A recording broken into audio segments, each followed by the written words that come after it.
Assalamualaikum.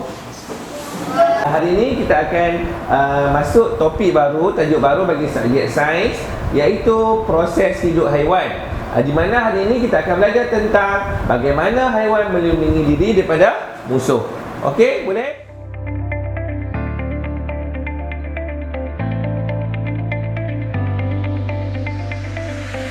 Madana, kenapa kawan-kawan kamu tak nak jawab soalan? Semua nampak macam pasif je.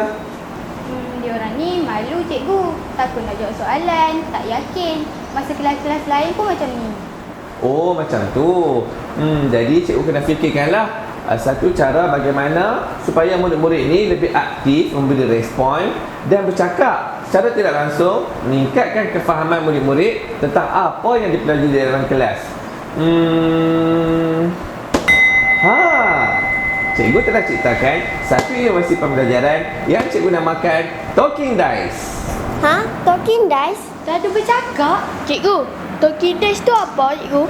Talking Dice adalah satu permainan yang memotivasikan dan menggalakkan murid untuk menjawab soalan dan bercakap secara tidak langsung. Ianya dapat meningkatkan kefahaman murid tentang pelajaran yang dipelajari. Permainan ini hanya memerlukan dadu gergasi dan murid itu sendiri sebagai objek untuk bergerak. Talking Dice adalah permainan yang sangat bervariasi kerana ianya boleh dimainkan di mana sahaja oleh semua peringkat umur dengan kepelbagaian topik dan tajuk. Secara umumnya, Talking Dice ni adalah permainan untuk semua. Cikgu, apa objektif Talking Dice ni, cikgu?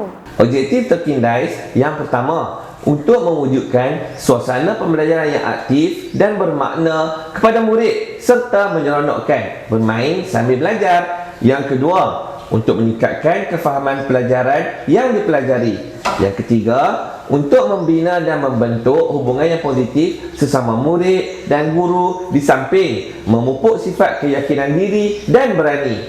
Dan yang keempat, sebagai salah satu bentuk pentaksiran kepada guru di akhir kelas selepas pengajaran. Jadi kamu semua dah bersedia tak untuk main permainan Talking Dice ni? Dah!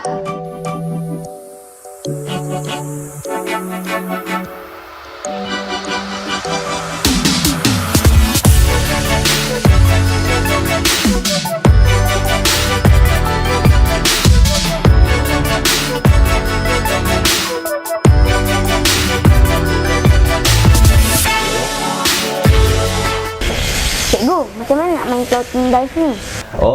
Permainan ini boleh dimainkan secara individu atau berkumpulan. Setiap pemain atau pasukan akan bermula di satu garisan permulaan untuk menuju garisan penamat dalam jarak 6 meter. Ataupun jarak boleh disesuaikan mengikut keadaan dan masa.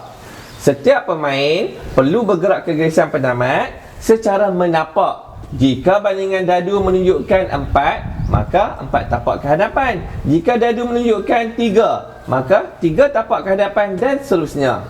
Untuk mendapat giliran menggolekkan dadu, pemain perlu bersaing mengangkat tangan untuk menjawab soalan yang diberikan. Jika jawapan betul, pemain tersebut akan dapat menggolekkan dadu. Jika jawapan salah, penalti akan dikenakan 2 tapak ke belakang. Ini bertujuan supaya pemain lebih berhati-hati dan berfikir sebelum mengangkat tangan untuk menjawab soalan. Penalti 2 tapak ke belakang tidak akan diguna pakai jika pemain masih berada di awal garisan permulaan. Pemain yang sampai dahulu di garisan penamat akan dikira sebagai pemenang, tempat kedua dan seterusnya. Jika permainan dimain dalam bentuk pasukan, setiap ahli pasukan akan bergilir-gilir menjawab soalan dan menggolekkan dadu. Selepas pemain di hadapan menjawab soalan dan menggolekkan dadu, dia akan bergerak ke belakang barisan pasukannya dan begitulah seterusnya. Kamu dah faham cara permainan ni? Faham cikgu, nak main Murid-murid, kamu main apa tadi kat luar? Talking Dice. Okey, kita telah main permainan Talking Dice dengan menggunakan tajuk apa? Jadi kamu lebih faham tak tajuk yang kita banyak ni? Faham tak? Faham. Okey, selain daripada faham, secara tidak langsung kamu juga dapat, orang kata apa? respon dengan lebih baik, aktif bercakap, dapat tambah keyakinan diri, betul tak? Okey. Jadi lepas ni bukan saja subjek sains, kamu boleh gunakan talking desk ni dalam subjek lain, bahasa Malaysia, subjek bahasa Inggeris, bahasa Arab, pendidikan Islam dan juga subjek-subjek yang lain.